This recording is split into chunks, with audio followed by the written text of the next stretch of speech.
Good afternoon all. We're in dreary, horrible weather today, Crawley. So we're now working on this Ford Focus. Been called in at short notice on this one. They've failed the MOT on the emissions. I've actually got the emissions reports here. So I don't know if you can see that clearly. The pass rate should have been 1.3 and it failed at 1.84, so it's a good distance out. We've worked on many scenarios like this with our 4-stage carbon clean for the diesels.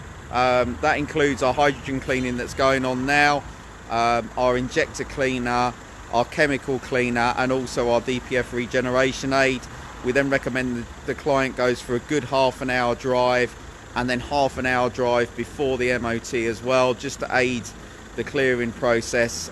We've got through many vehicles actually after this process, and I'm hoping this will be another one that we'll be able to show you a pass certificate on once the customer takes it back. So this process costs $179.99. It includes a full diagnostic where we've gone through and made sure that we've not just looked at error codes, but we've also checked lots of statistics on the live data and analysed it and made sure that there's nothing that's blatantly amiss